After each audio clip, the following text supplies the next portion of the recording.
Entonces,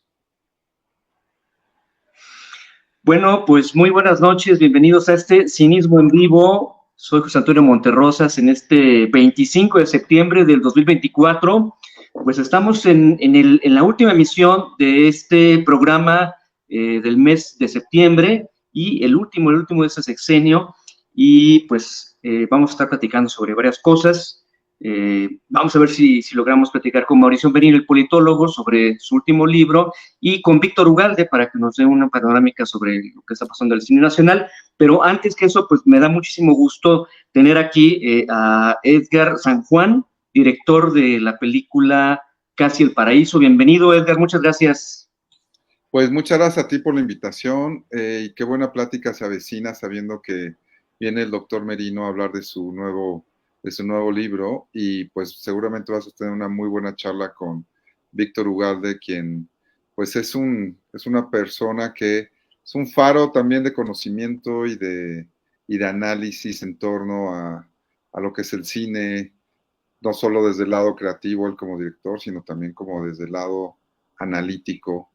Eh, eh, y siempre brinda como un panorama bastante claro de dónde estamos, ¿no? Entonces, bueno, pues se vienen buenas pláticas, José Antonio, esta noche. Sí, oye, pero la tuya también creo que va a ser interesante, Edgar, porque pues tú conoces todo este mundo de la política, de los discursos, de todo esto que se mueve, pues, y que, bueno, está, pues, terminando una etapa en estos próximos días, ¿no? Y, pues, tu película Casi el Paraíso, pues, aborda estos tipos estos temas de la política, ¿no? Pues sí, también creo que hacemos un abordaje desde el enfoque social, político, eh, sustentados en una gran narrativa que es obra de Luis Espota y que creo que él es el primero que aborda esta crítica a nuestros usos y costumbres en la sociedad, en la política, en todos los ámbitos de nuestra sociedad y creo que nos propusimos adaptar con mucho amor y mucho respeto una gran novela que sí hace un retrato de su época y yo creo que los buenos libros como los buenos vinos pues envejecen muy bien y creo que la novela de Espota al hacerle esta adaptación no solo pensamos que no ha envejecido sino que a 70 años, a casi 70 años de su publicación, tristemente comprobamos que como sociedad, como clase política, tampoco es que hayamos avanzado todo lo que hubiéramos querido en este periodo de tiempo. Así es. A mí, fíjate que tengo que comentarte primero que me parece, pues, por un lado, muy interesante que la película, como bien dices, sea una adaptación, ¿no? De uno de los libros de Luis Espota, ¿no? Y, o sea, tratar de traer a estos tiempos un libro, ¿no? Y por otro lado, fíjate que a mí, en un inicio, cuando yo empecé a ver la película, me generó un tanto incomodidad, porque yo de pronto me encontré con una película de una forma de hacer política que parecía de otro tiempo, pues, digamos, del tiempo del peñismo. Y por otro lado, vaya, no una mezcla, pues, me parece, entre estos gobiernos muy faraónicos, más que estos gobiernos imperialistas, ¿no? Que estamos viendo ahora, ¿no? Como que tiene otro tono, y ya luego fui entendiendo y me pareció como que es una película muy que le llega, que quiere llegarle al gran público, y entonces empecé a entender de qué iba, ¿no? Pero me parece que tu película es una transitoria por un lado, y por el otro, yo no sé si tú lo has pensado, me parece que incluso podría decir, creo que es la última película que aborda el tema político desde una figura masculina antes de que entre una presidenta, ¿no? Pues al poder real, ¿no? No sé, tú cómo piensas, digamos, este proceso, pues, de ir contando la política, de ir contando la, la manera en que ejercen el poder los políticos, en que se mueven en esto, ¿no? En que devoran, pues, lo que está a su alrededor, ¿no? ¿Cómo viviste tú toda esa parte, como cineasta, Edgar? Pues creo que yo disiento de que la óptica es desde el punto de vista masculino, porque creo que tratamos de equilibrar e incluso fortalecer el punto de vista femenino, porque creo que uno de los principales atributos de esta adaptación, obviamente no sé tú qué pienses y también tu audiencia, es que los personajes femeninos se vuelven determinantes en el curso de la obra e incluso los personajes femeninos son quienes hacen avanzar la trama. Disfruto pensando que hay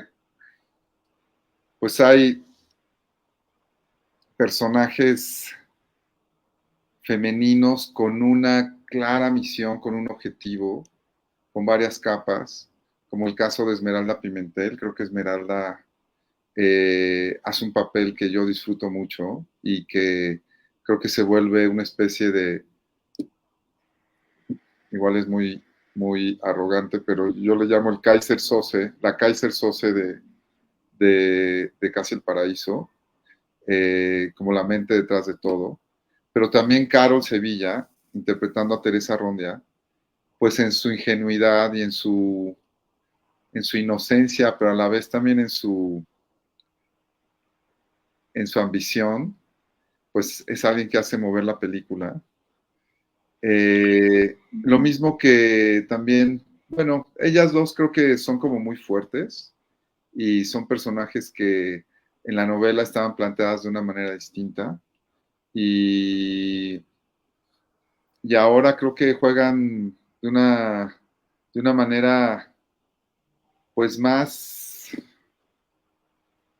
relevante en toda la dramaturgia de la peli, ¿no? Me gusta pensarlo así, aunque claro, estamos asomándonos a un universo hipermasculino de machitos alfa y de políticos bastante, pues, yo no diría caricaturescos, sino bastante factibles en nuestro entorno político, con esa necesidad de enriquecerse, de no pensar en el bienestar colectivo antes que en su bienestar individual y retratando a un perfil político que usa el poder para sus propios fines, ¿no? Uh-huh. Sí, no, precisamente a eso me refiero, Edgar, que al final estamos viendo, aunque las mujeres están alrededor y tienen una influencia muy, muy fuerte y finalmente son las que mueven toda la trama, en medio sí vemos pues al padre de esta chica, que es un político que quiere ser secretario y que le responde a un hombre oaxaqueño, ¿no? También presidente. Y a mí en ese sentido me pareció muy interesante la oportunidad de poder ver tu película justo unos días antes de que terminara este sexenio y de que lo que venga, porque va a ser, pues, gobernado por una mujer. Tu película creo que en esa historia de la revisión, digamos, si hubiera una revisión de las películas sobre política, pues van a ser de las últimas. Yo creo que va a ser la última película que hable de los hombres en el poder antes de que entre una mujer a la presidencia. Porque, o sea, lo que hemos visto en estos últimos años, por ejemplo, todo lo que ha hecho Luis Estrada, ¿no? O sea, por ejemplo, esta película de La dictadura perfecta, ¿no? Ha sido contar la historia de los hombres en el poder, ¿no? Y esta película me parece que es la última película que vamos a ver durante este sexenio que se está terminando, que aborde el poder de los hombres, pero impactado, cierto, por las mujeres, ¿no?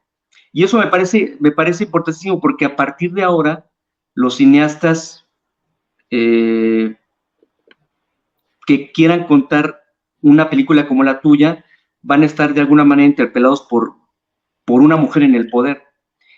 Y eso me parece muy, muy, muy interesante, porque antes de tu película creo que está la del el buen candidato, me parece, y otras más, pero yo no sé si tú te diste cuenta de que tú estás cerrando de alguna forma un periodo, ¿no? O sea, una época con esta película, que insisto, me recuerda más a La dictadura perfecta de Luis Estrada que a La ley de Herodes, por decir algo, ¿no? En ese tono. O Que viva México, ¿no?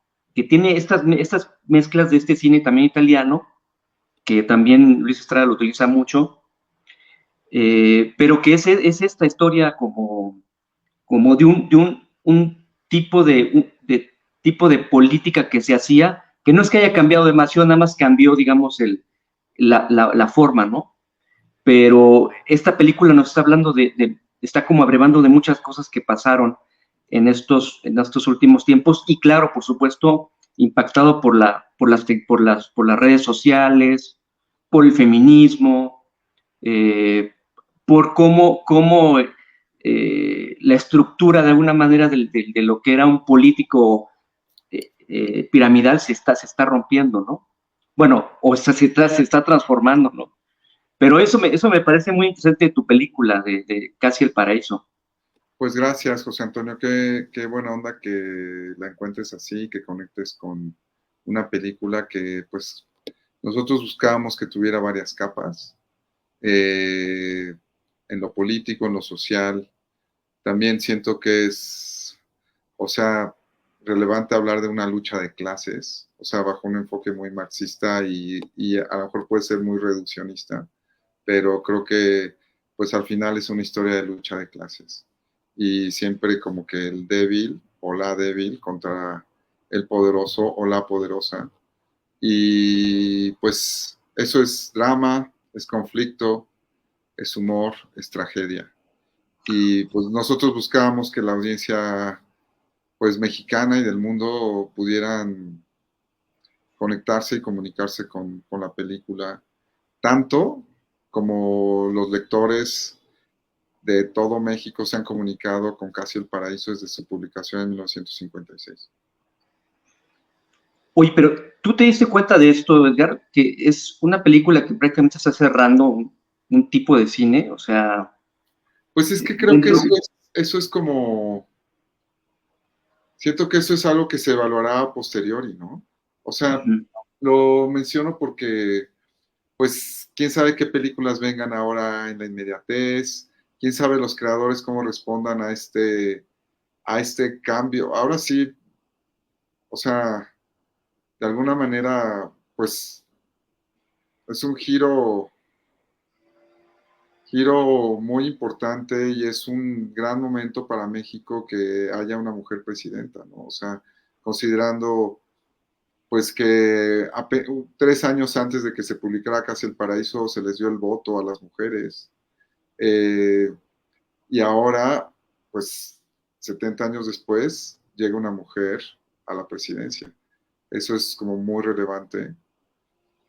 Yo no lo estaba considerando que era el fin de un ciclo, sino más bien, pues estaba tratando de retratar como todo el espectro político que me ha tocado vivir desde mi adolescencia hasta ahora, ¿no? O sea, como que creo que hay o sea, la película breva de, pues, distintas tonalidades de la política,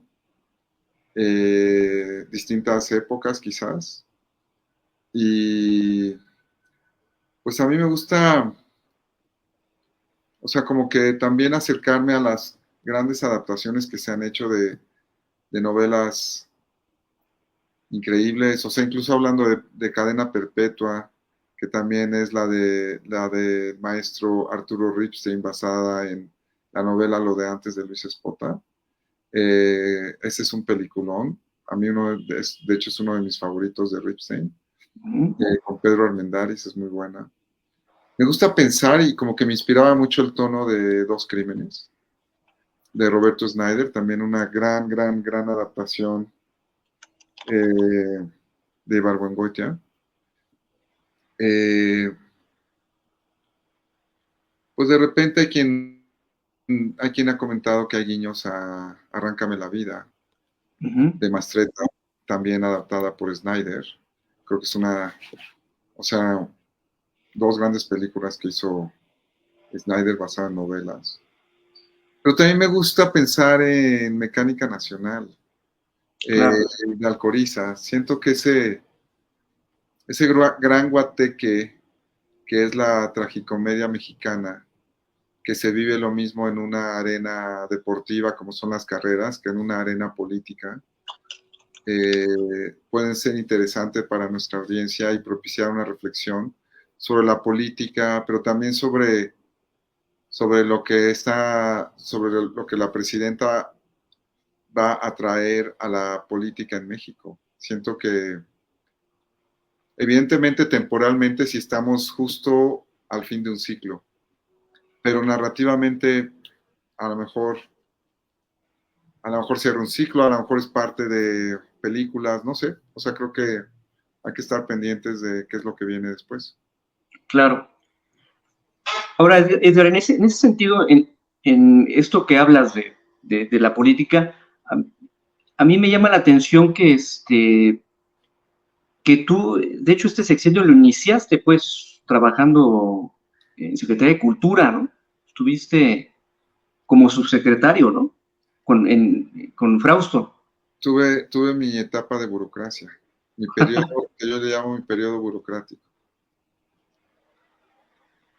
Y de ahí te lanzaste a la parte del cine.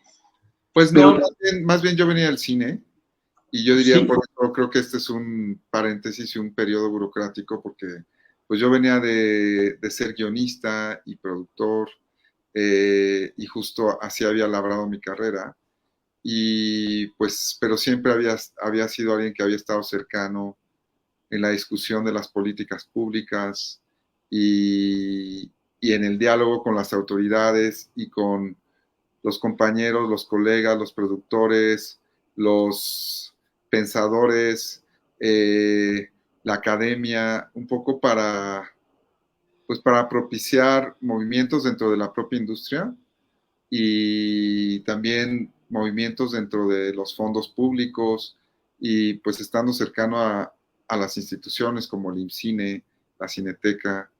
Eh, yo vengo de la Escuela de Cine, del CCC, trabajé en la Cineteca como investigador, trabajé en el IMCINE como investigador, o sea, como conozco las instituciones y pues sí, viniendo del cine, pues hubo un momento en el que se me invitó a ser parte de la nueva administración de ese entonces y consideré que era importante y mi deber como cineasta y también como politólogo, pues ya que había estado en las conversaciones distintas alrededor de la industria, me pareció pertinente dar un paso al frente y colaborar en lo que yo creía que iba a ser,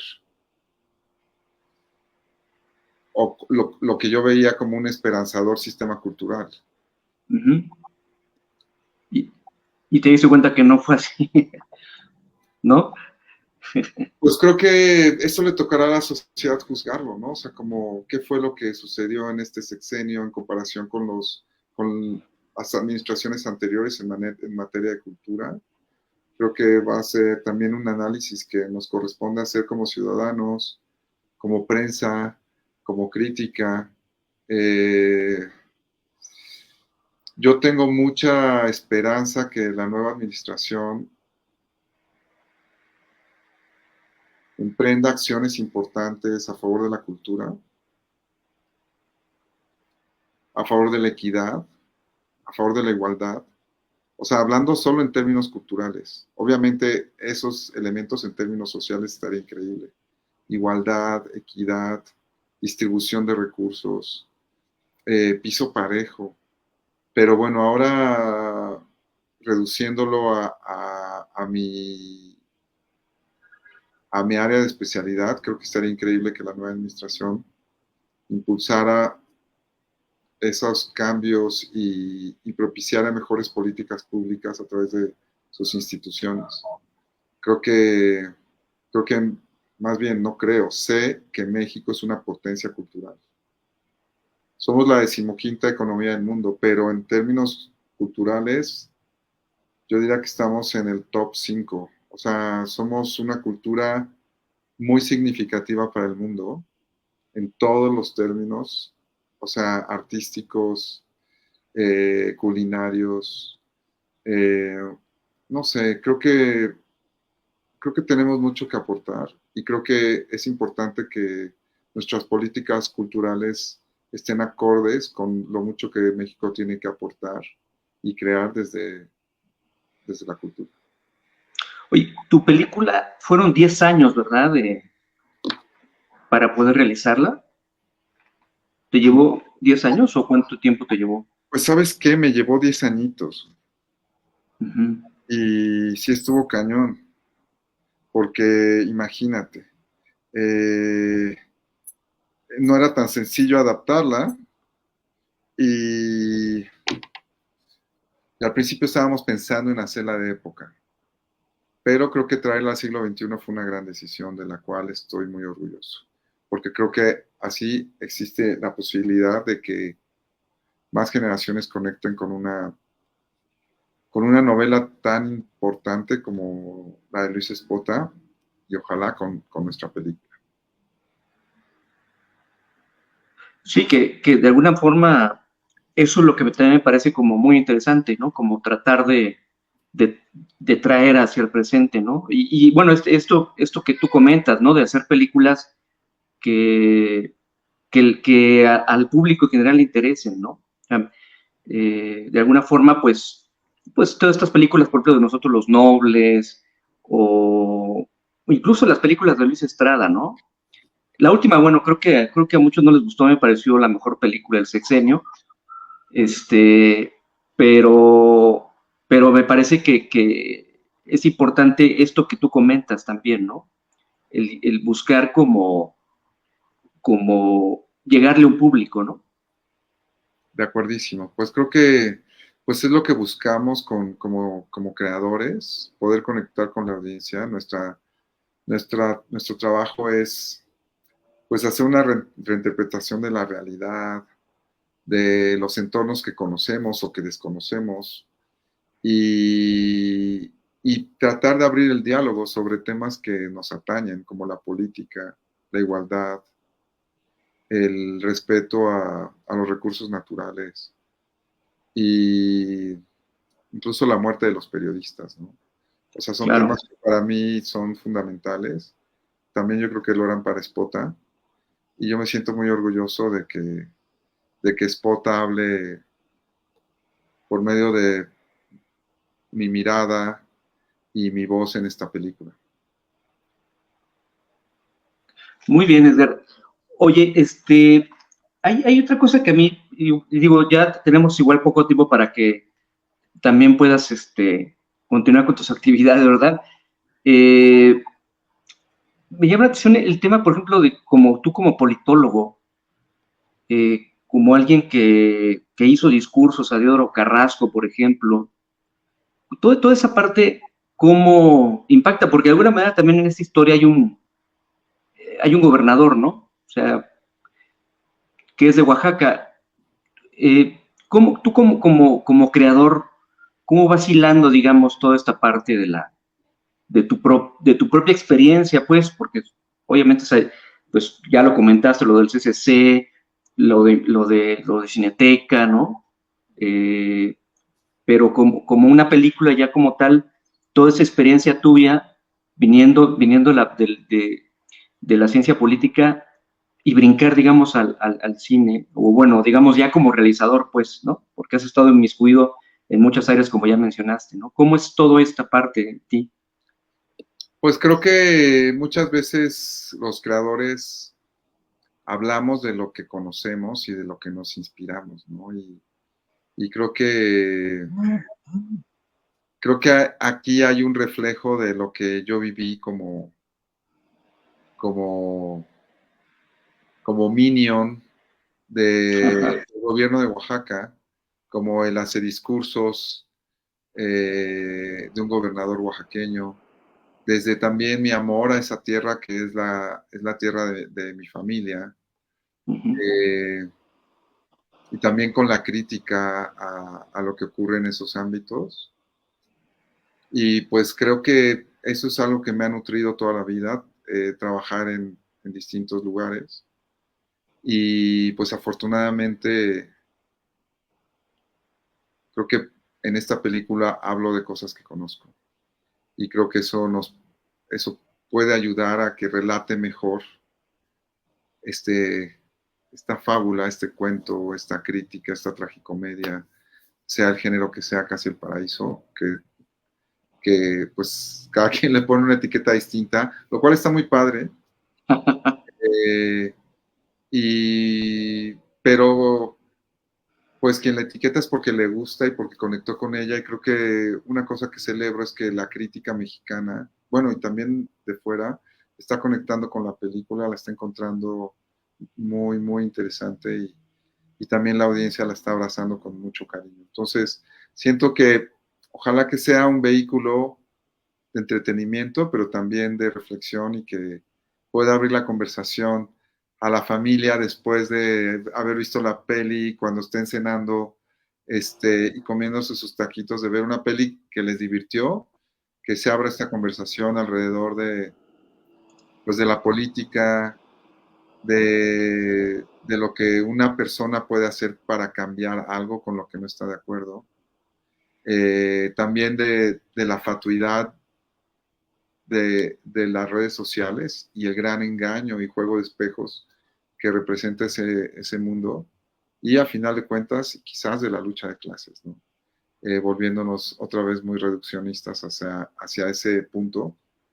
Pero bueno, ojalá que mi experiencia y mi conocimiento de ciertas cosas del mundo de la política puedan haber abonado a esta gran conversación que tenemos entre el cine y la sociedad mexicana. Pues muy bien, Edgar San Juan. Pues te agradezco muchísimo este tiempo. Sé que tienes que hacer otras cosas, pero en verdad te agradezco mucho que hayas pasado por aquí por el Cinismo en Vivo. Recordaba precisamente a Leonardo Curcio, que comentaba en alguna mesa de discusión política, primer plano, decía que estábamos casi en el paraíso, ¿no? Cuando hacía una crítica, una contracrítica, digamos, a los comentarios de Lorenzo Meyer sobre que estamos casi en Dinamarca, ¿no? Y decía, bueno, esto parece una sucursal, casi el paraíso, ¿no? Es casi el paraíso en México, ¿no? Entonces, bueno, recordé. Claro, lo dijo en primer plano, ¿verdad? ¿Eh? Lo dijo en primer plano. Lo dijo en primer plano. Sí, casi, dice, casi, México casi es casi el paraíso, ¿no? Es una sucursal del paraíso, ¿no? Es casi el paraíso, ¿no? Totalmente. Pues gracias, qué gusto. Y pues nada, ojalá que vayan a ver la película, ojalá que la critiquen, y pues nada, es una película pues hecha para México, desde México y con mucho cariño. Muchísimas gracias, José Antonio. Muchísimas gracias, Edgar San Juan, y pues mucha suerte. ¿Qué otros proyectos traes? ¿Ya traes algo en plan? Pues ya los anunciaremos pronto, José Antonio. Ya estamos ahí maquinando algunas cosillas. Muy bien. Te agradezco muchísimo, Edgar. Que tengan muy buena noche. Buenas Saludos. noches. Salúdame a Víctor y al doctor Merino, por supuesto. Gracias. Chao. Por supuesto, claro que sí. Bye. Gracias, bye. Bueno, ahí platicamos con Edgar San Juan, el director de la película Casi el Paraíso, esta película que pues de recién estreno y que, bueno, yo ya lo comentaba, me parece como muy interesante que el momento en el que esta película se está contando, la realidad actual, pero que pues es interesante el momento, me parece, y sí, creo que eh, era importante preguntarle a Edgar qué pensabas al respecto, si él tenía ese timing político también para que la película apareciera o algo, ¿no? Pero bueno, vamos a hacer una pequeña pausa y en un momento más vamos a entrar con Mauricio Merino para platicar sobre su libro, que están viendo aquí.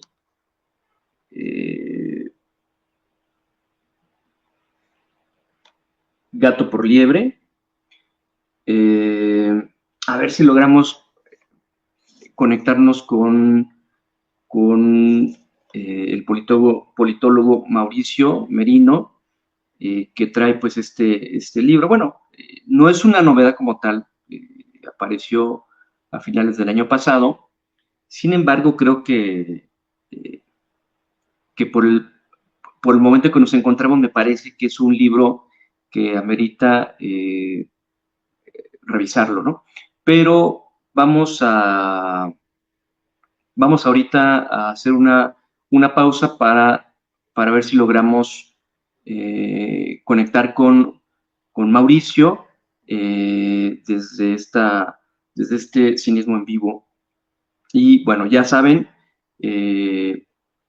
Casi el Paraíso, una película que todavía está en cartelera y que pues vale la pena, creo que vale la pena verla en estos momentos en los que, pues sin duda, nos estemos de acuerdo o no pues, en la manera de ser política, pues creo que es un tiempo importante. Recordaremos, yo creo que esta película, Casi al Paraíso, como yo digo, la última película que abordó el tema del poder desde los hombres, antes de una mujer en la presidencia, ¿no?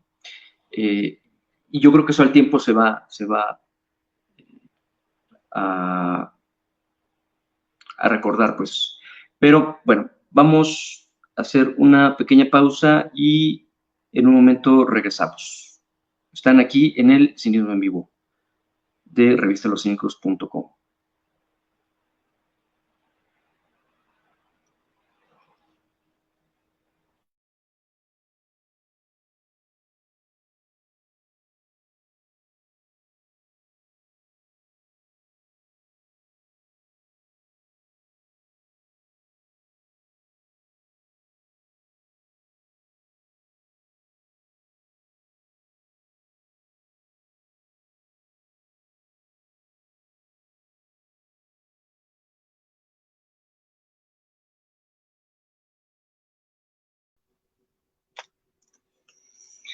Bueno, pues ya estamos de vuelta aquí en el Cinismo en Vivo. Vamos a platicar en un momento con Mauricio Merino, politólogo, escritor, investigador él. Entonces, le voy a dar acceso aquí al maestro Mauricio Merino para poder platicar sobre pues, su libro Gato por Liebre, la importancia de las palabras en la deliberación pública.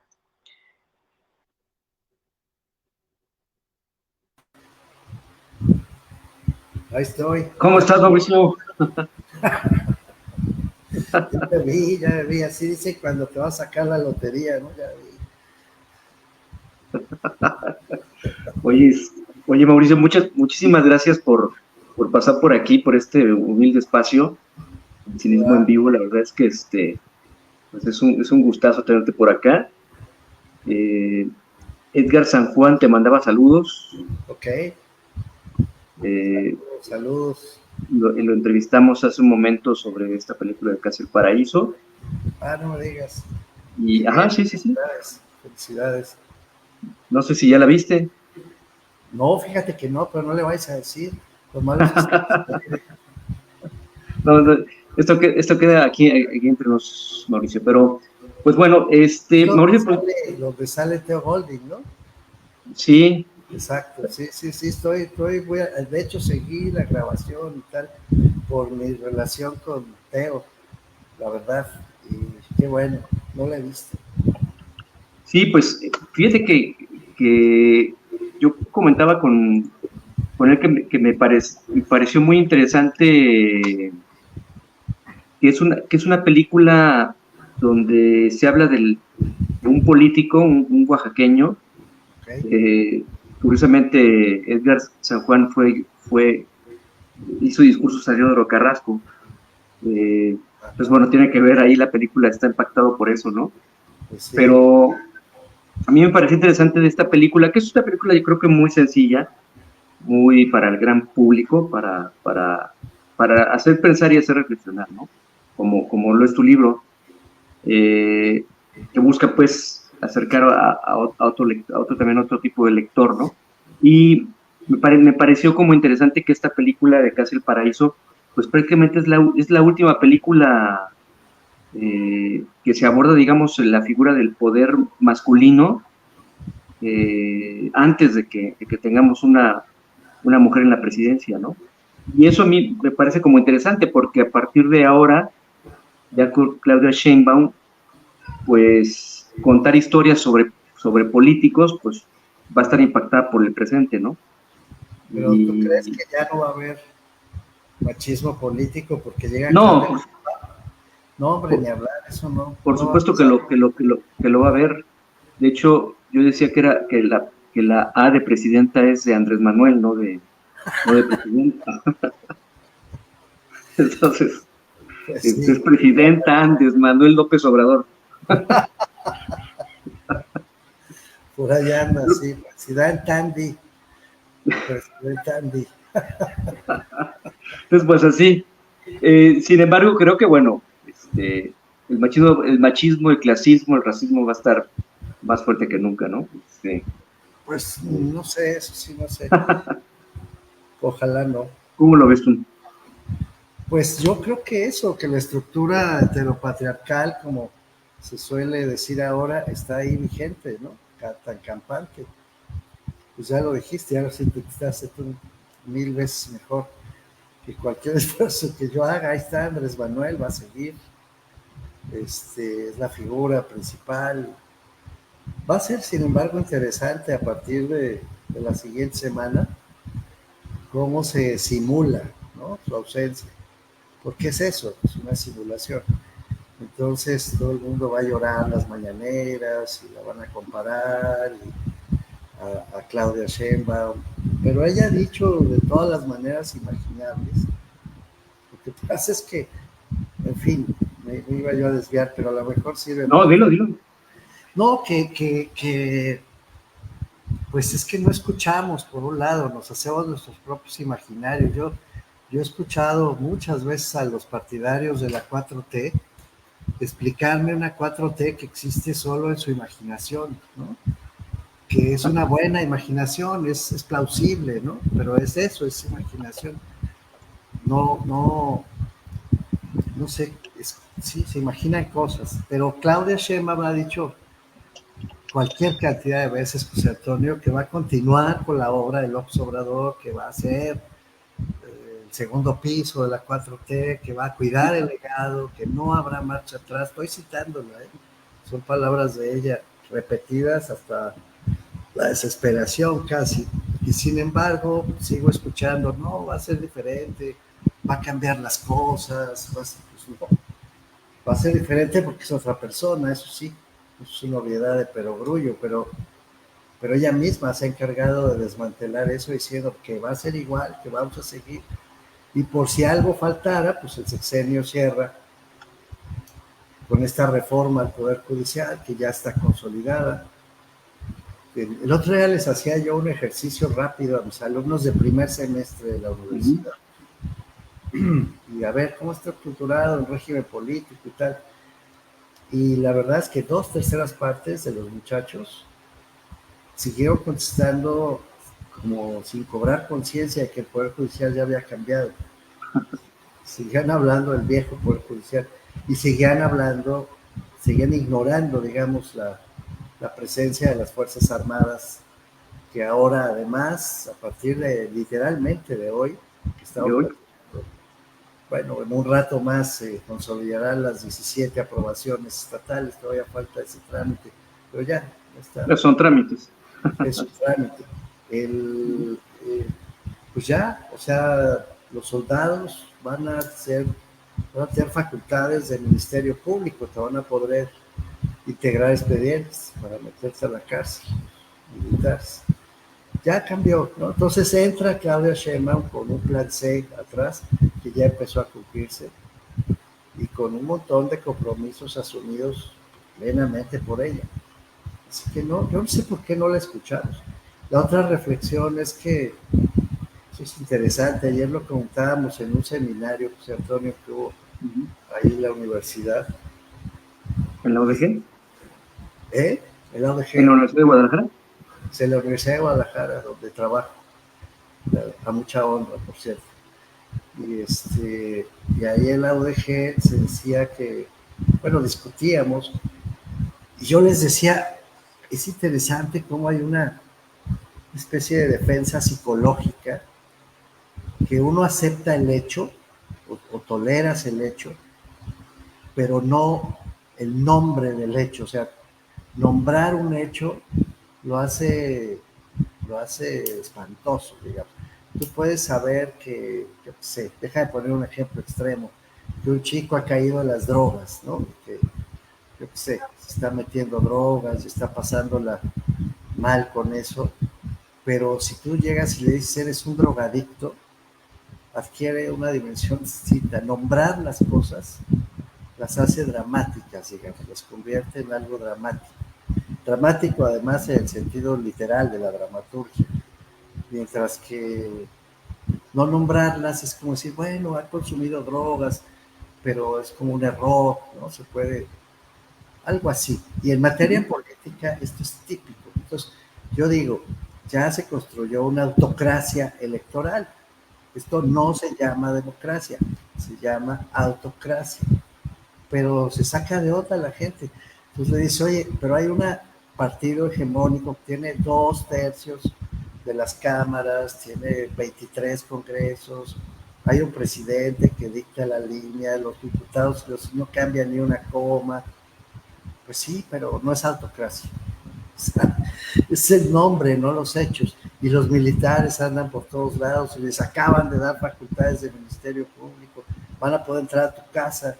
Espero que no, toco madera, José Antonio, ni a la piel. Sí.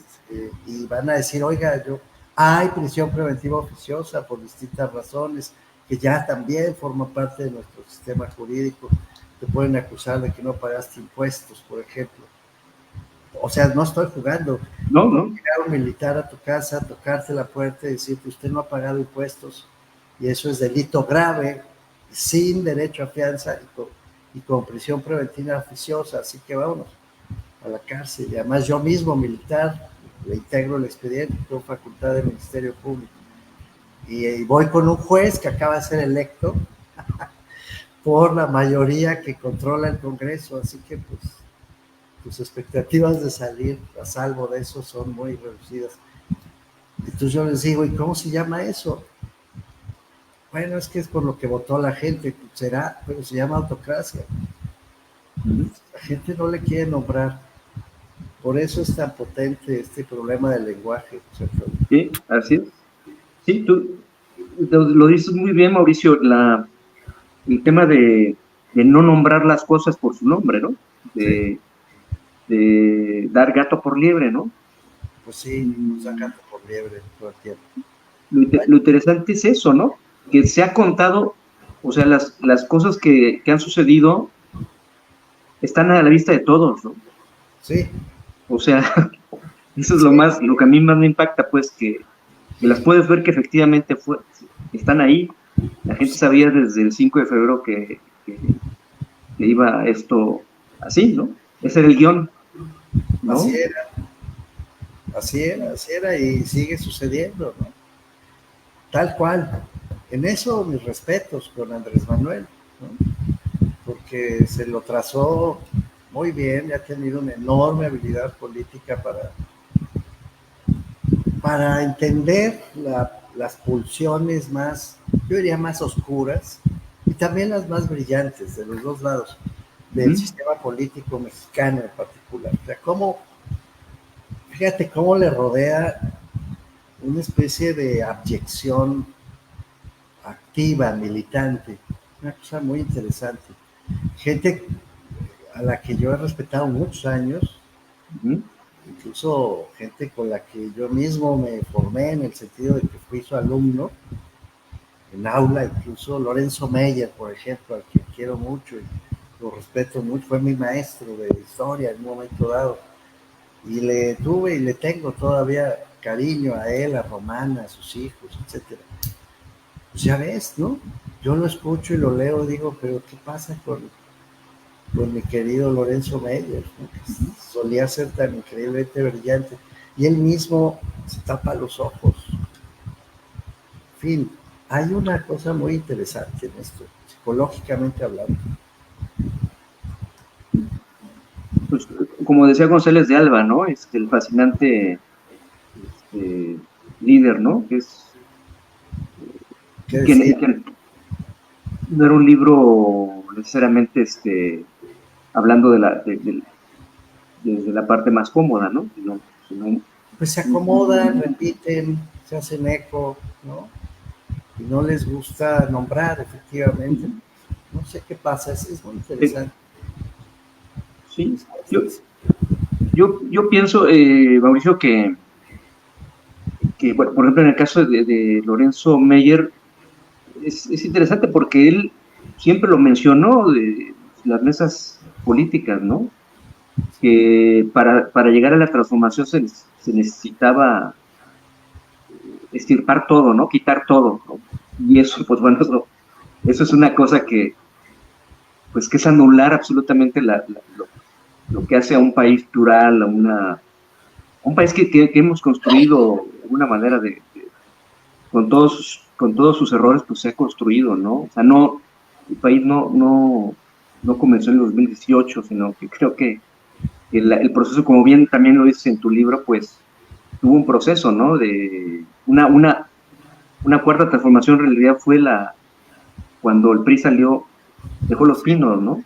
Pues sí, y es interesante eso, porque el propio Meyer, ya que estamos hablando de él, Ujú. este, eso sí, me consta, tenía un rechazo por Carlos Salinas, por el régimen de Salinas, yo diría casi patológico, ¿no?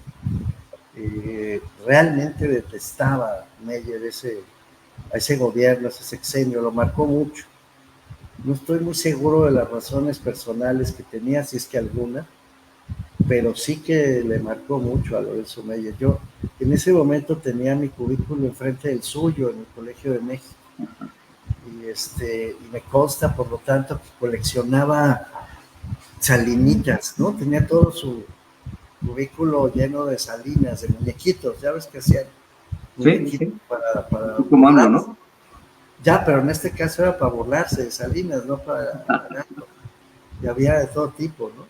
Y había muchos, por cierto, del mercado. Bueno, Lorenzo Meyer tenía todas, ¿no? El doctor Meyer lleno de salinitas y imágenes y tal, y realmente le caía muy mal. Yo estoy de acuerdo hasta la fecha con él y con muchos otros críticos de la vida política que, pues sí, que el régimen anterior era un régimen espantoso en el sentido del autoritarismo también y de la corrupción, es cierto. Ujú. El problema es que si tú suples lo malo por lo malo, consta que no dije por lo peor, podría decirlo, pues te estás equivocando, ¿no? Jugábamos también el otro día con amigos, si no, esto está como ese cuate que viene y te dice, no, hombre, mi mujer me pega y me engaña y me maltrata, y es una cosa terrible, no sabes, pues divórciate, ¿no? O algo así. No, no, es que la anterior era peor. La anterior era peor. Pues más o menos así estamos. Así es. Sí, yo fíjate, Mauricio, que ahorita que comentas eso, recordaba que en la elección de 2018 algún amigo me dijo que él iba a votar por López Obrador porque al menos él iba a mentir mejor, ¿no? Le iba a hacer un cuento mucho mejor que los otros, ¿no? Entonces, que así, o sea, que prefería mejor decidir votar por este que por los otros, que ya sabía cómo mentían, ¿no? Sí. Entonces, Blanca Heredia lo dijo el otro día en un programa, otra, ¿no? De las personas a las que yo quiero muy bien, y desde hace mucho, ya viste, ¿no? Se volvió como vocera de todo esto, y decía lo mismo, pero ella lo decía absolutamente en serio, en un programa de televisión. Se lo escuché decir que decía, bueno, pues sí, probablemente son mentiras, pero ¿no será que la gente quiere oír esas mentiras? Y es feliz con esas mentiras. Pues sí, pero eso no deja de ser una mentira. Aunque sea feliz la gente con eso, le están engañando, le están dando gato por liebre. así es. Pues sí. Sí, eso. Entonces, pues todo esto que ha sucedido, pues es algo que nos lleva de pronto a pensarnos, bueno, ¿para dónde vamos? Porque es cierto, todo está puesto ahí, ya sabemos hacia dónde va, pero mucha gente no lo quiere creer, no quiere creer que en realidad eso que tiene un nombre también tiene una manera de funcionar, ¿no? Sí. Y es hasta que tocan la puerta de tu casa que dices, a ver, o sea, esto aquí está, o sea, aquí está escrito. Pero mientras no la tocan, pues ahí la llevas. Me encanta el nombre de tu revista, está muy buena, te felicito. De veras, está muy padre. Nosotros hicimos una cosa que intentó parecerse a la tuya, igual luego nos enlazamos, ¿no? Se llama Jardín Lac. ¿Cómo se llama? Jardín Lac. Okay. Libros, arte y conversación. Libros, arte y conversación, Jardín Lac. Pero me encanta lo de cínico, porque sí, de eso estamos hablando. La gente dice, mira, pues mientras a mí no me afecte, es más, si me dan una lanita, pues tanto mejor, ¿no? Porque así ha sido siempre, porque así ha funcionado siempre. No es que hubo un momento de auge, y eso a mí sí me da mucho coraje. Mi libro anterior, bueno, no es cierto, pero un libro anterior, no fue exactamente. Es como 40, ¿no, Mauricio? Un montón, sí, esto no se hace otra cosa, de algo hay que vivir. Entonces, uno de esos libros le puse El futuro que no tuvimos, así se tituló, lo publicó Planeta, El futuro que no tuvimos. Y me refería yo a eso, justamente, como los juniors de la democracia, ¿sí? Los herederos de la transición a la democracia, que costó mucho trabajo hacer, mucho trabajo y vivir, en fin, ¿no? La verdad fue bien complicado, pues se la apropiaron y empezaron a hacer barbaridad y media. Se repartieron dinero, acabaron repartiéndose puestos, se sintieron los dueños de la casa, ¿no? Yo les digo así, los juniors de la democracia, porque no fueron los que la construyeron, sino los que se beneficiaron de la democracia. O sea, no era Carlos Castillo Peraza, ¿no? Que era en sí uno de los grandes hacedores de la democracia, o Jesús Rey Ceroles del lado del PRI, o el ingeniero Cárdenas, mi muy querido ingeniero Cárdenas, yo le tengo a él un especial cariño, la verdad. Y, en fin, esos sí eran los creadores de la democracia originaria, ¿no? Y puedo seguir, hay más nombres, Enrique González Pedrero, en fin. Pero luego entró esta camada de políticos que ya jugaron con las nuevas reglas democráticas y le dieron al traste. la verdad, se la merendaron, pues, hicieron cosas horribles, se repartieron lana, se repartieron puestos, se repartieron influencias, abusaron mucho. Entonces, claro, crearon una sensación de que todo eso tenía que tirarse a la basura. Y entonces llegó Andrés Manuel, muy listo Andrés Manuel, muy abusado, siendo parte de los juniors, por cierto, que no es Ingeniero Cárdenas, ni es Muñoz Ledo, ni es González Pedrero, ni es Ifigenia Martínez, suma y sigue. Él más bien fue ya la siguiente generación. Y se monta en ese rechazo social, y más que justificado a todos esos abusos y errores cometidos por los juniors, y entonces lo capitaliza para sí mismo. Y a partir de ahí dice, pues esto se tiene que acabar, no hay que destruir todo. Y ya lo logró, la verdad es que lo logró. ¿Lo logró? Sí, lo logró. Entonces, pues la gente dice, bueno, pues es que antes era peor, ya te digo, con este juego del señor o la señora, como es que si lo digo con nombre, o sea, en versión masculina es violentísimo, ¿no? En versión masculina es más, femenina es más amable. Pero es verdad, hay una locura colectiva de decir, bueno, pues es que estábamos igual o peor. Y ahora pues sí, estamos mal, pero pues así ha sido siempre. Y Andrés Manuel es buena persona, dicen, es buena persona y es honesto. Seductor, ¿no? Que es muy seductor, dicen. Súper seductor y buena persona. Yo, la verdad, pues no me la creo ni remotamente.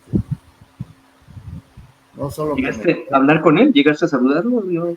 Sí, muchas veces. Yo tuve el gusto no solo de conocerlo, de tratarlo intensamente en mi juventud y sí, trabajamos juntos un tiempo y después tuvimos un montón de contactos. Lo que pasa es que yo trabajé mucho tiempo con el maestro González Pedrero, Enrique, que fue, pues, en fin, uno de los políticos de izquierda del viejo PRI que gobernó Tabasco, muy amigo del ingeniero Cárdenas, de esa camada, ¿no? Y gobernó Tabasco cuando Andrés Manuel estaba también joven y pues ahí nos conocimos. Yo traté a Andrés Manuel en aquel Tabasco, de González Pedrero y de Julieta Campos. Julieta Campos fue la mujer de González Pedrero, alguien que a ti te resulta muy familiar por tu labor, ¿no? Una gran escritora, por cierto, una persona súper comprometida, Julieta Campos, con quien también trabajé, tuve el gusto de ser asistente de la revista de la Universidad de México, mis mocedades con Julieta Campos cuando era la directora de la revista. En fin, ahí lo conocí, ahí lo traté. Y luego pues lo seguí tratando porque la vida nos fue juntando. Yo fui consejero electoral del IFE en 1996, en el IFE autónomo, el de origen.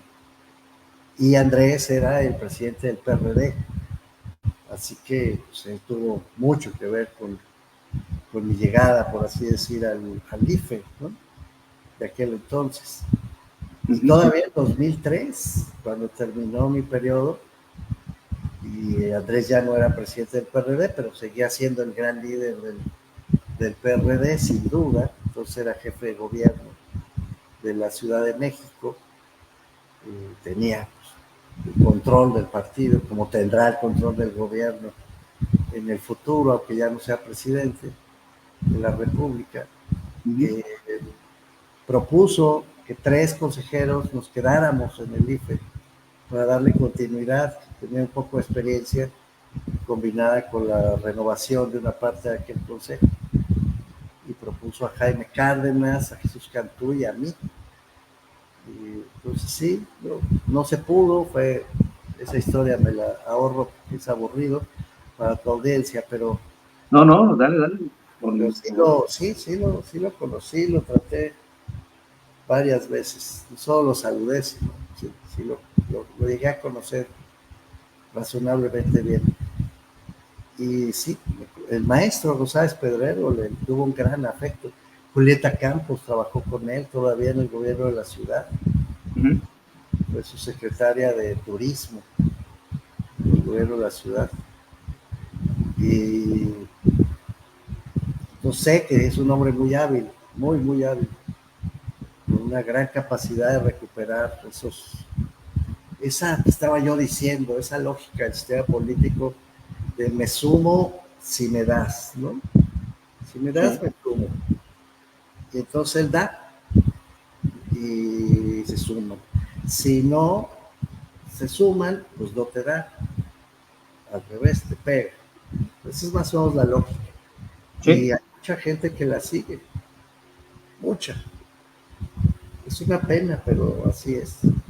Así ha funcionado. La democracia no acabó de arraigarse. Democracia en el sentido de pluralidad, diversidad, debate, participación, responsabilidad pública, instituciones fuertes, en fin, tolerancia, solidaridad.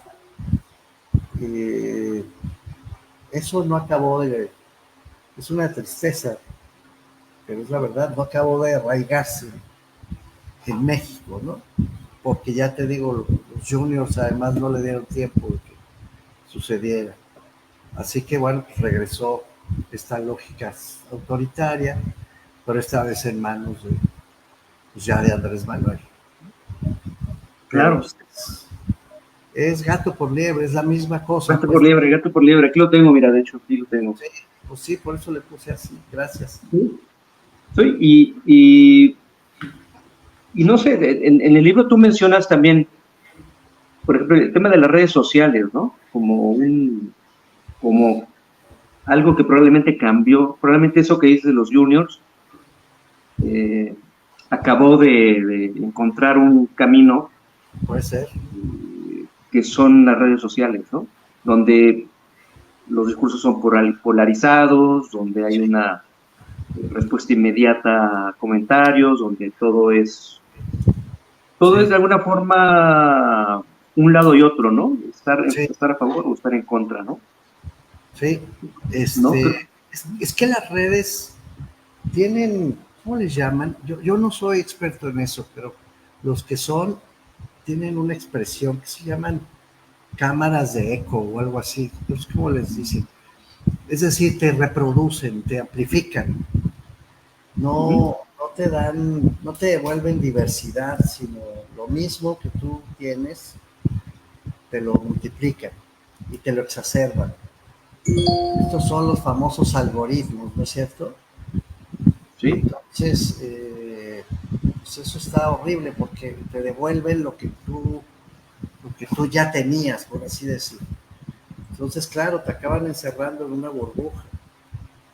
A mí me lo hizo ver crudamente una amiga, una compañera colombiana, Catalina Botero, que luego estuvo participando, ya no lo hace, creo, no lo sé, pero todavía hasta hace, ¿qué será? Como año y medio, un año por ahí, estaba en el comité de ética de Facebook, que montó Mark Zuckerberg después de los escándalos aquellos de Trump.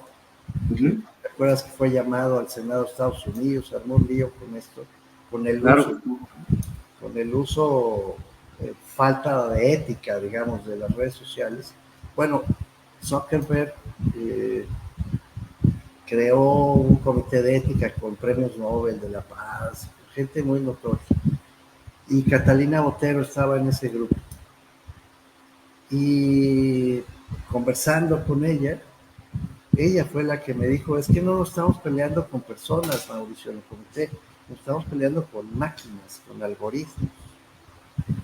Y ahí en esos algoritmos tampoco estamos sacando lo mejor de los seres humanos, en esa interacción con las máquinas. Las máquinas rebotan lo que somos, lo que decimos, lo que sentimos. En esas redes lo que se introduce pues son emociones. Casi todas esas emociones son de rechazo, de iracundia, de envidia y con mucha frecuencia de falsedad, en el sentido que cuando te presentan, quienes se presentan en esas redes, parece que lo hacen pues, mostrando su mejor cara a sabiendas de que no es cierto. Entonces además se crea un ambiente como de mentira aceptada colegiadamente. Había un chiste, ¿no es cierto? Nadie es tan feo como su credencial del INE, ni tan bonito como en su perfil de Facebook, o algo así. Ok. Y sí, por ahí anda, no hay una cosa estética, cutánea, poco profunda, por definición no hay ideas acabadas, no se puede. La gente le apaga a los 7 minutos, se aburren. Los twitters, bueno, ahora no sé cómo se llaman los twitters, pero los X o cómo se Los llaman. X, ¿no? Ahora son los X, ni siquiera son de Twitter. Es una Son, X. son breves. Una espantosa X. Una espantosa X, son breves. Todo eso va reproduciendo un ambiente de hostilidad, José Antonio, que es inexorable, creo yo. Claro, Aquí, pues, ahí lo tienes. aquí dices algo, ¿no? Las redes sociales, Sí. en la página 40, ¿no? Esas las redes sociales nos han derrotado a la aritmética política, sino que la han potenciado y a la vez la han vuelto huidiza, o como diría Bauman, líquida, ¿no? Sí, pues sí. Líquida, ¿no? Sí, Como el agua que se escurre entre las manos, pero han hecho algo más que el destruir los filtros y los intermediarios que cribaban la información. así es, no hay filtros, tú vas directo con el resto de las personas, pues así, ¿no? Mostrando lo que hay en la banda, ¿no? Y el algoritmo te lo potencia, te lo reproduce. Por eso, bien, Catalina decía, el problema ético no es con personas, es con algoritmos, con máquinas, y es esta reproducción millonaria, quiero decir, por miles de millones de interacciones en tiempo real, de lo peor, de nuestras emociones, de nuestros sentimientos, todo eso lo capturan los políticos convertido en aritmética. Entonces, fíjate, Andrés Manuel y su gente lo tienen muy claro. Para ellos democracia es aritmética, o sea, más o menos. Ya. La democracia no es el poder del pueblo en el sentido fuerte del término, sino es la aritmética. Esto es, nosotros somos más. Por mí votaron 30 millones, por Claudia 36 millones, y ya, ¿no? Es el mandato del pueblo. Y así funciona, pura aritmética. Lo malo es que del otro lado también hicieron una coalición aberrante, absurda, el PRI, PAN y el PRD, en estas elecciones, que no hizo más que confirmar lo que Andrés decía, Andrés Manuel decía, es que estos son iguales, y en lugar de diferenciarse, van y se juntan, y le ofrecen a Andrés Manuel el mejor argumento posible de campaña. Pues sí, si el presidente decía que eran iguales y estos se presentan en una misma coalición, pues, a confesión de parte, relevo de pruebas, ¿no? Claro, Así. sí, sí, y lo que te quería comentar también es, es esta parte, Mauricio, de si tú piensas que de alguna forma todo esto viéndolo desde la visión de Andrés Manuel López Obrador o de la 4T, si hay, y creo que te lo pregunté en vivo, si hay un grado de suerte en todo esto, si las cosas también de alguna manera se pusieron a modo para que sucediera así, o si de verdad todo esto fue absolutamente planeado hace 20 años, No, no sé. no, pues como decía Maquiavelo, te lo contesta Maquiavelo, no yo. Maquiavelo decía, la vida política, ¿no es cierto? ¿Te acuerdas? Siempre es una mezcla de virtud y fortuna. En los actos de la vida política, la mitad es la virtud. Virtud no en el sentido de virtuoso, de bueno, de bondadoso, generoso, no, virtud política, o sea, saber jugar con el poder, así lo veía Maquiavelo. Y fortuna, la buena suerte, pues sí. Si la fortuna le da la espalda a un político muy hábil, pues de todas maneras pierde, no le va bien. Y si la fortuna acompaña a un político que sabe construir poder, como es el caso de Andrés, pues le va muy, muy bien. Y Micha y Micha, diría yo. Andrés Manuel sí creo que tenía muy claro que él llegaba a oponerse a ese régimen de partidos. ¿Te acuerdas? Al diablo con las instituciones, lo dijo siempre. Y tenía muy claro que había que destruir todo eso. Fíjate, otra cosa interesante, en México no se lee poco. Y sí se lee, pero se lee muy poco. Pues casi nadie ha leído al escritor López Obrador.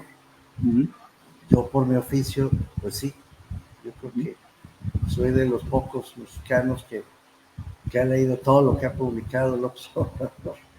¿Y lo viste en la mañanera? No solo, no, esa no, pero los libros sí, sí me los he Los libros en la mañanera. Bueno, y vende libros.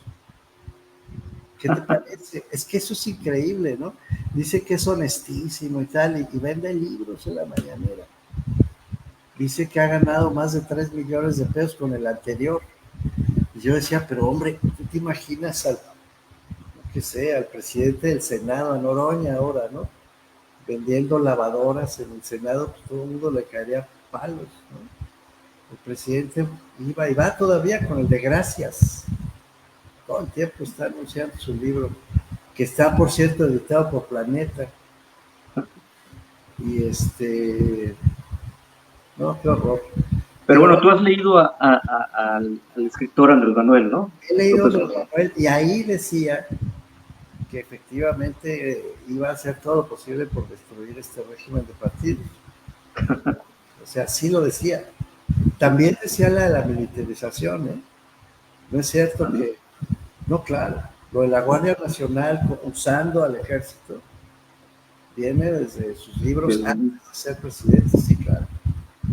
O sea, sí dijo, sí lo escribió. No hay engaño, la verdad, no. Eso sí no se le puede reprochar.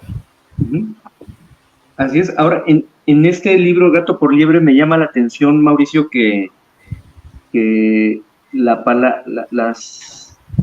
nombre del presidente se menciona prácticamente 2 veces, tal vez, o 3, a lo mejor. Pues sí. ¿No? Es un fenómeno global también. No, originalmente yo no quería entrarle al tema, pero se cruzó el plan C en el camino, la verdad. Y yo me sentí casi obligado a entrarle, ¿no? al asunto, y ya mis editores acabaron dándole un anclaje en la vida política mexicana, pero no es un libro escrito solo para México, la verdad. Es un libro que quise escribir pensando en toda esta mudanza que está viviendo el mundo en términos de régimen político. Muy pocos países han logrado, José Antonio, mantener un régimen democrático vigente. Y los que lo han logrado, lo han hecho porque han tenido una sociedad sinceramente comprometida por muchos años con un régimen democrático. Las sociedades como las nuestras, que venimos de regímenes autoritarios, coloniales, de raigambre colonial, o sea, estamos acostumbrados a la dominación por un ente superior, ¿no? Que marca la línea, y estamos acostumbrados a pedir más que a construir, que nos den más que a lograr personalmente las cosas o colectivamente. Estamos habituados a que nos tiren línea, que el poder sea una cosa ajena, no una cosa propia. Estamos acostumbrados a que el derecho se negocia, no se exige, sino se negocia. Desde el poli que te detiene en la esquina, ¿no? Si manejas, que usa el reglamento para negociar la mordida, no para ponerte una multa. Quienes insistimos en que nos pongan multas, por ejemplo, la pasamos muy mal porque los polis están habituados a negociar la mordida, no imponer multas. Todo, ¿no? Toda esta lógica colonial de súbditos está muy arraigada. Y entonces, efectivamente, una de las piezas maestras de la construcción de estos regímenes populistas, autoritarios, autocráticos, pues está justamente la construcción de un lenguaje que acaba justificando sin embargo, todos sus actos. Poco a poco lo van construyendo, mucha eficacia. No es la primera vez que pasa en la historia. También en el libro trato de explicar que ya pasó en el siglo XX esto mismo, con el fascismo. Otra vez, nombrar las cosas por su nombre espanta, pero pues así fue. Los fascismos se construyeron por Mussolini, por Hitler, por Franco, y luego las versiones más o menos latinoamericanas, como la argentina o la paraguaya, pues se construyeron así, primero modificando las palabras para dar un ambiente, ¿no?, de aceptación a lo que es inaceptable. Insisto en mi tesis, ¿no? Nombrar importa. Pues cuando tú nombras lo malo, la gente saca mucho de onda. Pero cuando él llega al poder y hace lo opuesto, que es lo que trato de probar en el libro, nombra la aritmética y la política, le llama democracia. El reparto de dinero, bienestar, programa social. La sociedad civil es mala porque no es la nuestra. El pueblo es bueno, es uno, es lo mismo. Todos son generosos. Las Fuerzas Armadas son pueblo uniformado, nada de que sean pues, pueblo bueno también. ¿Te fijas? Se va construyendo todo un lenguaje que oculta o disfraza o maquilla una realidad que de otra manera sería insoportable.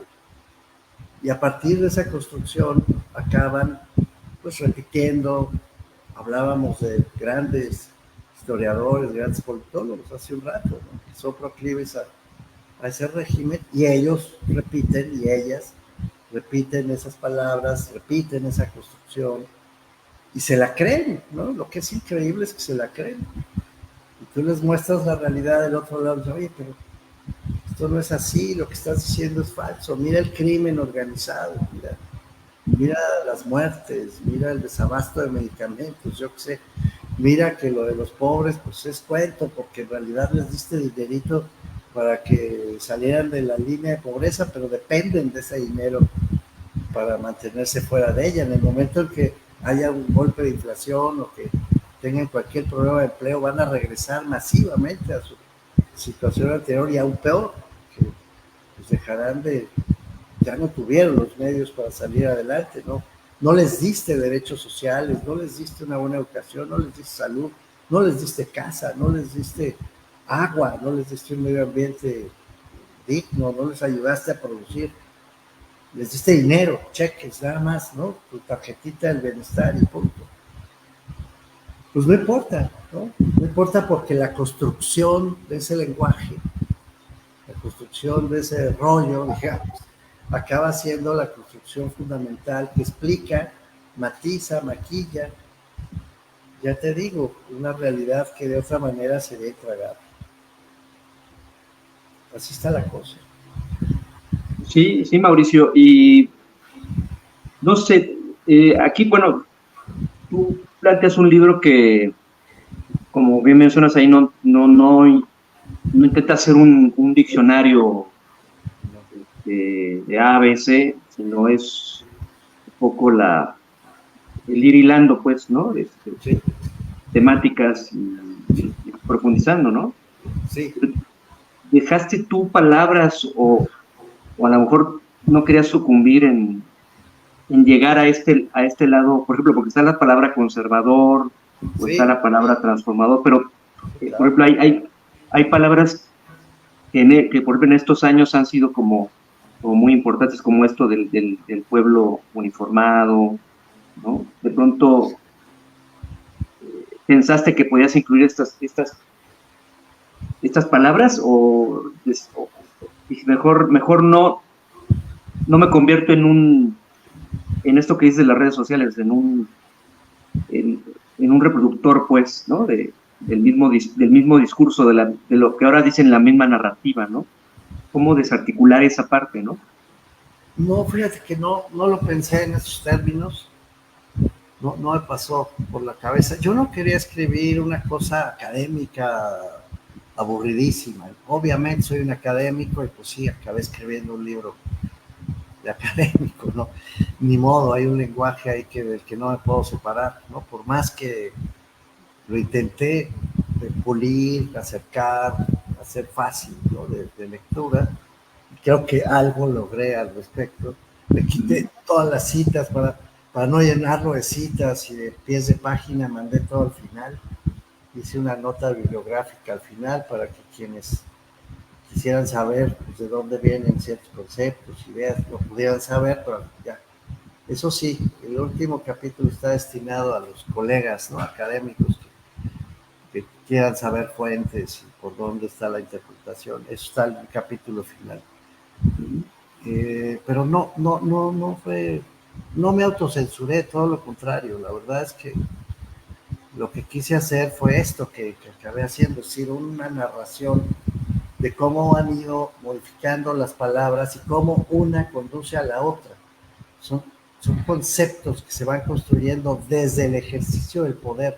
Esa es la diferencia. Cada una de estas palabras, eso sí lo elegí deliberadamente, han sido reconstruidas por los poderosos para incrementar su poder. Todas ellas, todas las que están en este libro. O sea, le cambiaron el significado, poco a poco. A veces de una manera sutil, a veces de una manera más grosera, ¿no? Pero le fueron cambiando el significado para acoplarlo a su nueva forma de dominar al país.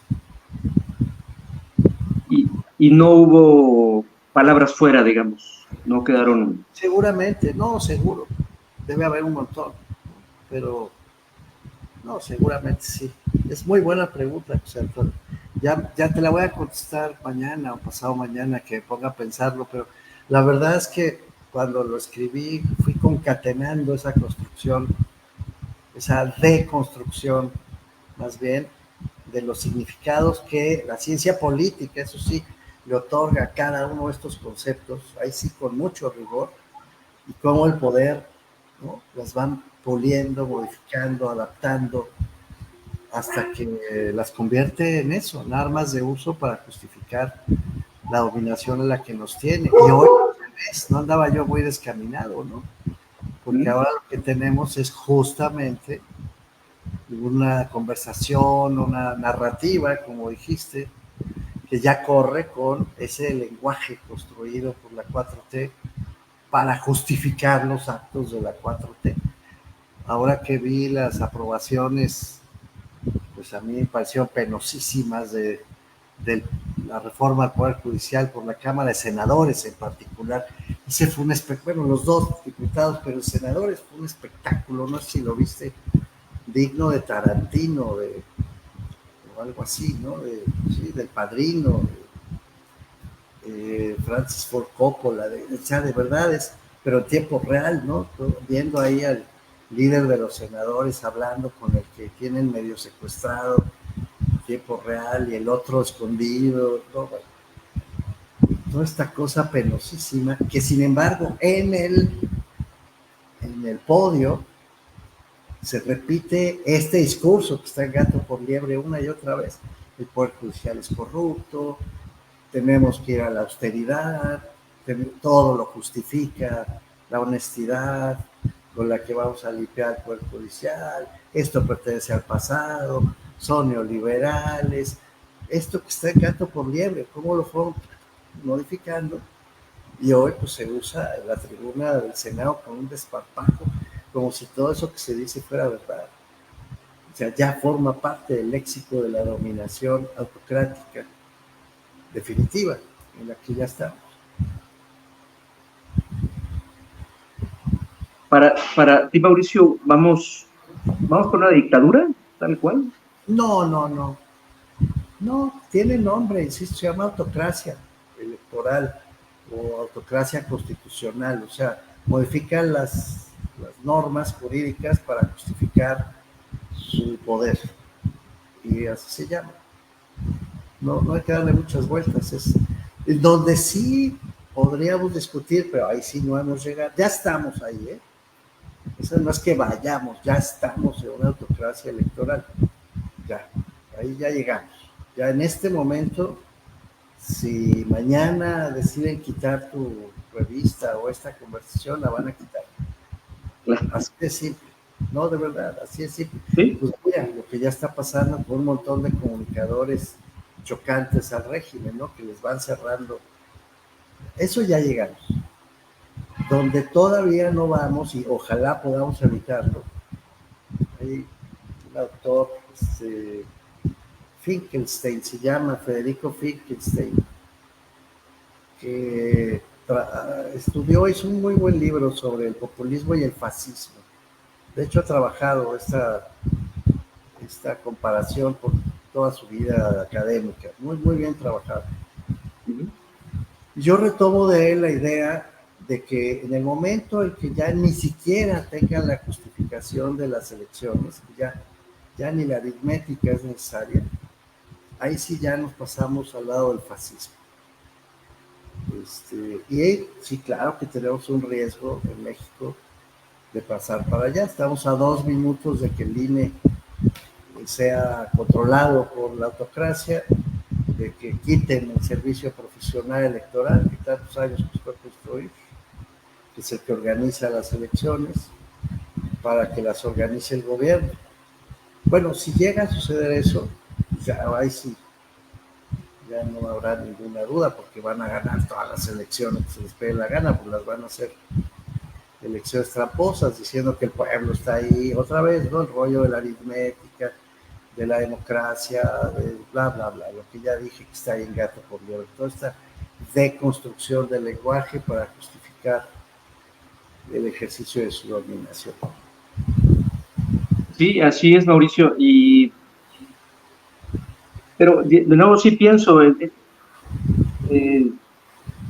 que para muchos estas palabras son irreales, ¿no? Son de alguien que está loco, de alguien que no, que ya está perdido en su delirio, ¿no? No, al revés, la gente dice, ya lo dijo Andrés, es cierto, ¿no? Estamos mejor que en Dinamarca, pues sí, eso es cierto. No, de veras, es decir, el tipo sabe que tiene una capacidad de construcción del lenguaje muy potente, que se refuerza a sí misma. Por eso se da el lujo de hacer esas cosas, ¿no? Y sí, lo hace en la plaza, ¿no? Llena, en su informe, es capaz de hacer esas cosas. Ya no hay corrupción, dijo, se acabó la corrupción. ¿Qué? ¿Cómo se acabó la corrupción? Porque esa potencia del lenguaje es la antesala de la dominación autocrática. Si me fuerzas a poner en una línea la tesis de mi libro, es eso. El lenguaje es la antesala de la dominación autocrática. Y eso lo han hecho. Así que, no, al revés, José Antonio, la gente le cree y pues le encanta que lo hagan, además. ¿Le qué? Pues que le encanta, que le gusta. No, eso es verdad. Mucha gente está con Andrés Manuel por eso. No por lo que vive, porque la gente sabe que hay violencia, sabe que hay pobreza, sabe que hay corrupción, sabe que hay problemas económicos. Claro que lo vive. No ha cambiado mucho en ese sentido en el país. Al contrario, ha empeorado en muchos sentidos. Pero Andrés dice lo contrario. Andrés Manuel, presidente, y entonces pues se lo cree. Ese es el régimen, querido José Antonio, en el que vivimos. Así es, Mauricio. Sí, pues la verdad, bueno, yo pienso, por un lado, que estos libros y estos diálogos son importantes hasta el día que alguien decida que, ya no. como aquel libro de Ray Bradbury, ¿no? De Fahrenheit 451, sí, donde los bomberos ya no sirven para apagar el fuego, sino para encenderlo, ¿no? Entonces, creo que por ahí va. Yo simbólicamente el 1 de septiembre me senté precisamente a leer, pues, me senté en una banca a leer un libro, a leer a Irene Vallejo. Bueno. ¿Cuál? El universo del Junco. Así es. Claro. Y ahí ella hablaba, pues, de muchas cosas, ¿no? Pero dos que me gustaron mucho fue el tema de los libros, de la memoria y de los libros perseguidos, ¿no? Sí. sea, esta constante siempre de que la memoria pueda perderse absolutamente, ¿no? O adaptarse, según como sabía Stalin, o adaptarse, el cero y el infinito, por ejemplo, de Arthur Koestler, ¿no? Toda esta idea de modificar la memoria para que se adapte a mis intereses. Oye, me tengo que ir, José Antonio, qué pena. Vámonos ya, sí. Sí, no, ya para cerrar y agradecerte, Mauricio, tu tiempo. Realmente aprecio mucho que andes por aquí. Esto va a quedar corriendo en Facebook y en YouTube y hasta que alguien decida quitarlo, como lágrimas en la lluvia, ¿verdad? Pero hay una frase que termino que tienes al final cuando hablas de la transformación, ¿no? Y que tiene que ver con todo esto, la memoria, los libros perseguidos, dice que vivan las palabras, que vibren en nuestras almas, que nos sacudan la conciencia, que nos levanten, que nos alimenten, que nos permitan convivir con ellas y por ellas. Que nadie las vulnere ni las torture, ni las esclavice, ni las prostituya, ni las traicione. Que nadie quiera darnos gato por liebre, ¿no? Sí. Gracias, José Antonio. Muchísimas gracias, Mauricio. Gracias, de veras. Muy agradecido por esta conversación, me encanta. Y de veras, cuantas veces quieras. El problema es que ahorita ya a las 10 tengo que conectarme a otra cosa, pero feliz de estar aquí, feliz. Te agradezco muchísimo, Mauricio Merino, y sobre todo en un día tan simbólico que estamos viendo que se acaba de poner otro clavo a este ataúd, ¿no? Es muy simbólico, muy apreciable tenerte en este momento para que quede esa memoria que el 5 de septiembre de 2024 estábamos platicando esto para que a nadie se lo olvide. Aquí lo puse para que lo vieran, ¿viste? Deliberadamente. ¿Cuál? Gato por liebre, aquí está. Ah, mira, ahí está. Sí, ahí se ve. Lo puse. Exacto, y acá está. Ahorita lo quito. Gracias, Mauricio. Abrazo, adiós. Abrazo. Bueno, ahí está la conversación con Mauricio Merino, académico, politólogo, escribe en el Universal, ahí también lo pueden leer. Y este libro de Gato por Liebre, la importancia de las palabras en la deliberación pública, y todo por debate, un ensayo de 200 páginas que Mauricio Merino intenta hacer como muy accesible pues a alguien que esté interesado en ir entendiendo de qué se trata el uso de las palabras, de determinadas palabras en el mundo de la política, ¿no? Y particularmente de lo que estamos viviendo en México, que yo con toda la intención quise invitar a Mauricio Merino para esta edición del Cinismo en Vivo, que es el último de septiembre de 2024 y el último de este sexenio, porque ya el próximo 1 de octubre Claudia Sheinbaum Pardo será la presidenta de México y Andrés Manuel López Obrador dejará de serlo, al menos desde la parte visible, ¿no? Porque yo también pienso que no se va a ir a descansar, sino va a ir más bien a seguir al tanto del guión que tenga que usar la nueva presidenta Claudia Sheinbaum para continuar con esto y seguir dando gato por liebre. Gato por liebre de Mauricio Merino, que aquí quede esto. Y vamos a ir a una breve pausa y ahorita vamos a regresar, platicar con Víctor Ugalde. Esperemos que a las 10:30 podamos tenerlo por acá para platicar sobre el estado en que se encuentra el cine nacional en estos últimos 6 años, en este sexenio. ¿Cómo lo ve él? Bueno, pues Víctor Ugalde es investigador y ha estado durante muchos años pues al tanto de todo lo que sucede con el cine. Y bueno, nosotros de aquí nos dedicamos, entre otras cosas, a hablar de cine, de cultura popular, de política, de todo un poco. Entonces vamos a hacer una breve pausa y ahorita regresamos a El Cinismo en Vivo.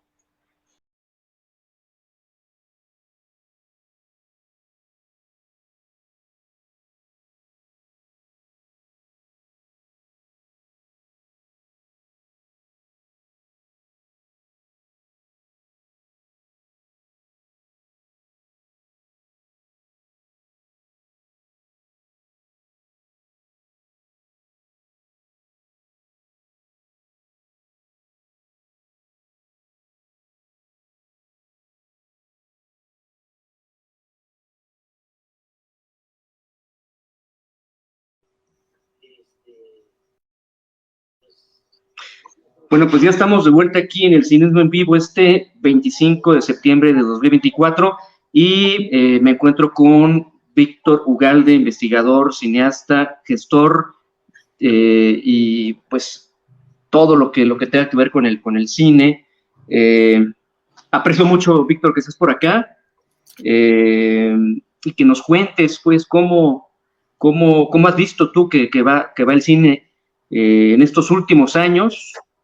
Que podían ser desde, digamos, en tiempos de Ernesto Zedillo, que se hacían 16 películas, hasta ahora que se encuentra la 4T, ¿no? Entonces, okay. Bienvenido, Víctor. Pues te agradezco mucho la invitación, la preocupación por nuestro cine, y esta plática inicia a raíz de un artículo que publicó César Huerta en el Universal, donde dio esos datos del avance o los retrocesos, que son, digamos que en los últimos 24 años, ¿no? Porque Zedillo tenía un promedio de producción de 16 largometrajes en su sexenio, que era una cifra catastrófica, porque veníamos de un sexenio o de 2 sexenios donde hacemos más de 100 películas. Entonces, bajar a 16 hizo que toda la comunidad se uniera en contra de los funcionarios de ese momento, ¿no? Entonces, entre toda la comunidad y gracias a que entró la democracia a partir del año 2000 y realmente entró la democracia en 1997 con el gobierno de la ciudad, entonces se empezó a presionar. Yo siempre sostengo con una frase que dice, al cine le sienta la democracia. Si tenemos un poder ejecutivo de un partido y tenemos pluralidad en las cámaras de diputados y senadores, se discute, se piensa y se corrige la plana a la Secretaría de Hacienda. La Secretaría de Hacienda no tiene visión de cumplir con lo que está obligado por ley, porque se preocupa mucho por recaudar, pero se le olvida que esa es solo una de sus múltiples funciones. La otra es de impulsar el desarrollo de la industria, de todas las industrias del país, pero no le entiende, no le gusta, como cualquier tecnócrata que estudió, antes yo decía que estudió en el ITAM, pero ahora ya es que en la ¿cómo se llama? En la 4T ahora es de la UNAM, pero están cortados todos con la misma tijera. Creen que la cultura fílmica es un gasto a fondo perdido, cuando nosotros que nos dedicamos gracias a los grupos de investigación que hemos creado, es que son inversiones detonantes. Por cada peso que el gobierno destina a la cultura, devolvemos 8. Entonces, es un problema al eterno, ¿no? Entonces, resulta que veníamos de una crisis a finales del siglo XX y hemos logrado revertirla hasta, vamos a decir, 2018. En el 2018, de repente, los cineastas votamos por AMLO, ¿sí?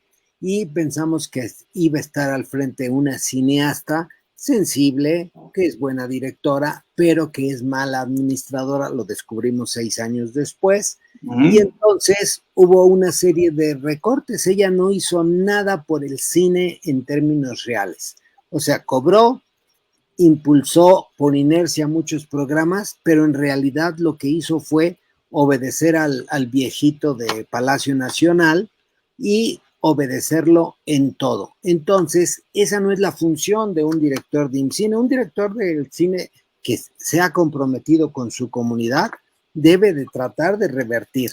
O sea, lo que construimos desde el año 2000 hasta el 2018, lo construimos los cineastas. Y hubo necesidad de enfrentar a los secretarios de Hacienda, Gil Díaz, ponle el nombre Cartens, el que tú quieras, y revertíamos los recortes, pero del 2012 al 2018 había un poder ejecutivo y una mayoría dominante en diputados y senadores que no revertía lo que decía Hacienda. Pensamos que esta situación iba a cambiar con la entrada de la 4T, porque en teoría siempre ha sido la izquierda sensible al arte. Entonces dijimos, bueno, si el PRI nos castigó, la 4T lo menos que tiene que hacer es mantener. Y desgraciadamente, pues no, empezó a recortar, y no nada más al cine, a todas las artes.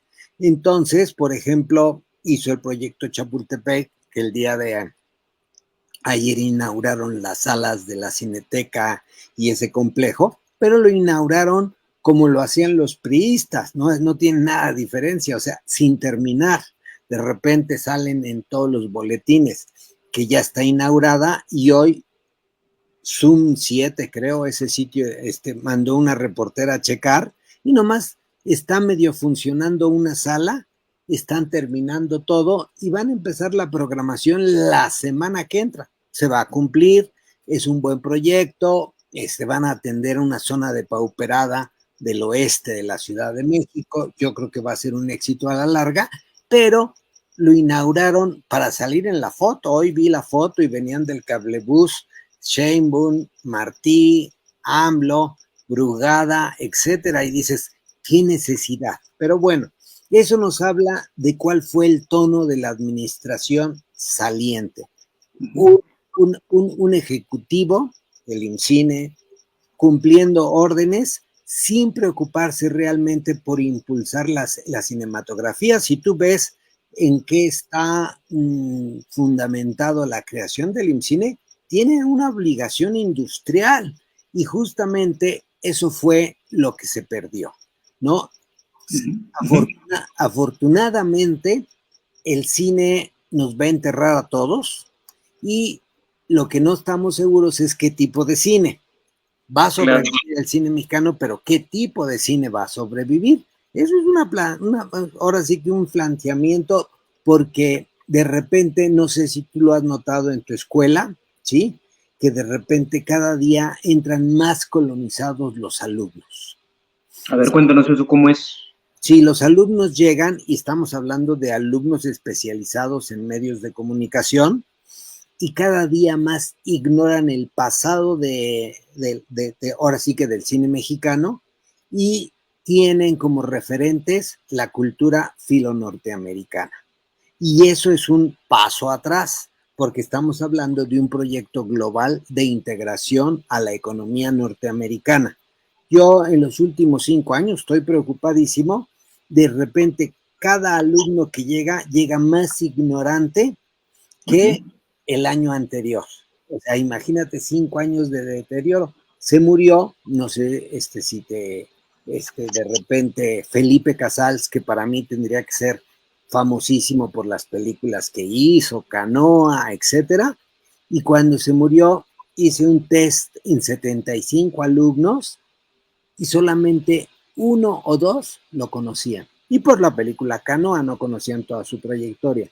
Ahorita estoy dando un curso sobre Vicente Leñero, porque resultó urgente que lo conocieran los chavos de cine, porque de repente también hice otro testeo, y de 75 alumnos, 1 lo conocía.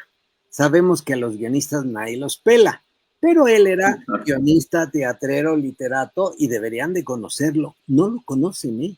Entonces, tenemos un problema y está en las obligaciones de INCINE y está en la ley que tenemos que desarrollar la industria nacional y tenemos que desarrollarla de acuerdo a la Constitución con nuestro imaginario. Podemos hacer copias de películas norteamericanas. Los gringos tienen estudios en México que les están maquilando, pero no sé si eso sea lo que quiera impulsar el segundo piso de la 4T. Toda una reflexión filosófica en donde nos estamos jugando el futuro como nación independiente. Entonces hay mucho trabajo por hacer y desgraciadamente no lo hizo María. Oye, Víctor, uno de los temas de este sexenio pues fue los fideicomisos, ¿no? Y luego ya regresó el Fidecine, entiendo, ¿no? No, el Focine. El Focine, o sea, bueno, regresó no, ya entiendo a lo que te quieres decir. Sí. Que está amparado la desaparición del Fidecine. Entonces, la obligación del gobierno, del Poder Ejecutivo, es resarcir, meter en la Ley Federal de Cinematografía la obligación estatal de garantizar políticas públicas de acceso con presupuesto. Entonces, sí, ese fue uno de los muchos pendientes de AMLO. AMLO, yo creo que le podríamos llamar Manuel López Hablador, porque hablaba mucho y cumplía poco, ¿no?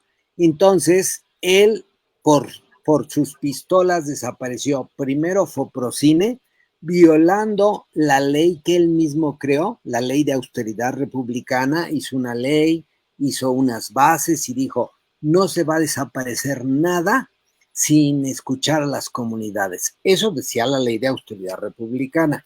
A los 6 meses, de repente sacó la orden de que desaparecía Foprocine. El pretexto era que no tenía infraestructura propia. No tenía infraestructura propia, si estaba radicado en el IMCINE, tenían personal de base, etcétera. Pero, pues dijeron, no, es que no podemos apoyarlo porque no tiene infraestructura propia. La comunidad reaccionó, nos movilizamos y María dijo, junto con Alejandra Fraustro, no se preocupen, todas las obligaciones de Foprocine serán absorbidas por Fidecine, que nosotras propondremos a la comunidad replantear el Fidecine. Decías, pues es un mal acuerdo, pero es mejor que cero. Nos pasan el dinero de Foprocine al Fidecine y todos contentos.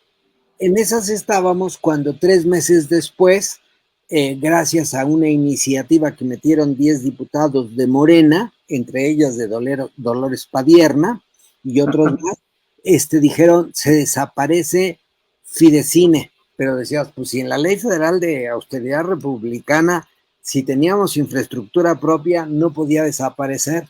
Pues dice que sí, se movilizó la comunidad, fuimos a la Cámara de Diputados, Mario Delgado y Sergio Meyer nos garantizaron que no desaparecía Fidecine y te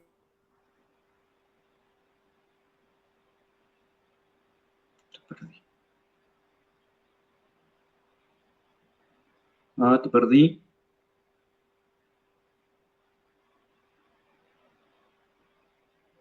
Se quedó congelado Víctor Ugalde. A ver qué pasó.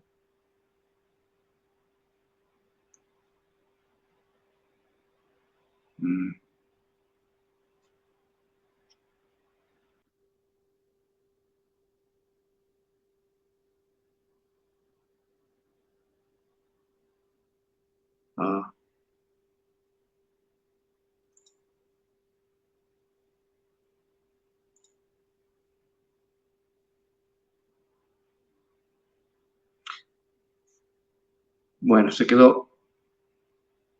Vamos a ver si podemos ahorita conectar con Víctor Ugalde.